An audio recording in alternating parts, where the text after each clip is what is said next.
IAS institute నిర్వహిస్తున్న all India scholarship exam pass అవ్వండి. 2 years ఫీజులో 50% మాత్రమే పే చేయండి. ఇద్దరు మంచి స్నేహితులే. డిగ్రీ చదివే రోజుల్లో ఏర్పడిన పరిచయం మంచి స్నేహానికి పునాదులేసింది. ఇంకేముంది, స్నేహితుడే కదా అని నమ్మి అతనితో సరదాగా ఫోటోలు దిగింది. అన్ని వేళల్లో స్నేహితురాలికి అండగా ఉండాల్సిన స్నేహితుడే ఆమెపై వక్రబుద్ధి చూపించాడు. రక్షణగా నిలవాల్సిన మిత్రుడే ఆమె పాలిట శత్రువయ్యాడు. ఏకంగా ఆమెను కబలించేందుకు కంకణం కట్టుకున్నాడు. నాగార్జున సాగర్ ప్రాంతానికి చెందిన చెరుకుపల్లి విజయ్, నగరానికి చెందిన ఓ యువతి స్నేహితులు. డిగ్రీ చదివే సమయంలో ఇద్దరికీ పరిచయం అయింది. ఆ తర్వాత ఆమెను విజయ్ ప్రేమ పేరుతో వేధించడం మొదలుపెట్టాడు. గతంలో తాము సరదాగా కలిసి ఉన్న సమయంలో దిగిన ఫోటోలు, వీడియోలు అందరికీ చూపిస్తానంటూ ఇబ్బందులకు గురి చేస్తున్నాడు. బస్టాండ్లోనూ, కాలేజ్ ఎదుట ఆమె పట్ల అసభ్యంగా ప్రవర్తించాడు. కాలేజ్ నుంచి వస్తున్న సమయంలో వెంటపడి బలవంతంగా తన బైక్ ఎక్కాలని ఒత్తిడి తెచ్చాడు. అంతటితో అతని అకృత్యాలు ఆగలేదు. బరి తెగించిన ఆంబోతల మరో అడుగు ముందుకేశాడు. ప్రేమించకపోతే ఎయిడ్స్ ఇంజెక్షన్ ఇస్తా, మీ అమ్మా నాన్నకు కూడా చంపేస్తా, ప్రేమిస్తావా చస్తావా అని బెదిరించేవాడు. దీంతో అతని వేధింపులు భరించలేని యువతి పోలీసులను ఆశ్రయించింది. ఈ ఘటన హైదరాబాద్లోని హయత్ నగర్ లోనే చోటు చేసుకుంది.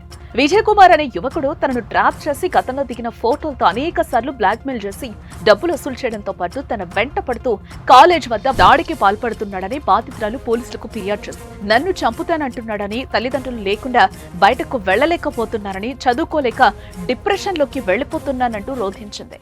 మేము ఫ్రెండ్స్ లా ఉన్నప్పుడు దిగిన ఫొటోస్ బ్లాక్మెయిల్ చేస్తూ డబ్బు తీసుకున్నాడు. అప్పుడు 1 year బ్యాక్.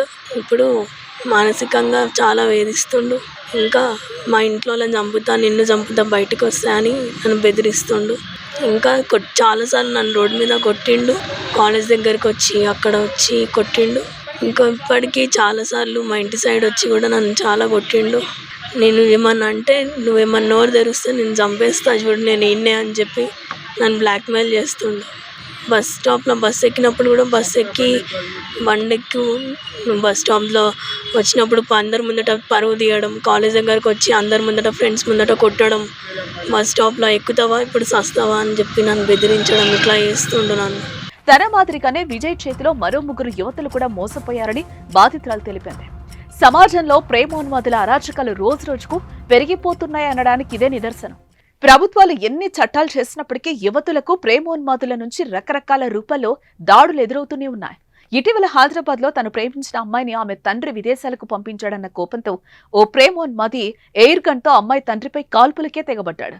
ఆ సంఘటన మరొక ముందే నగరంలో మరో యువకుడు ప్రేమ పేరుతో బెదిరింపులకు దిగిన ఘటన వెలుగు చూసింది. అయితే ఇటువంటి వారిపై కఠిన చర్యలు తీసుకోవాలని ప్రజలు కోరుతున్నారు.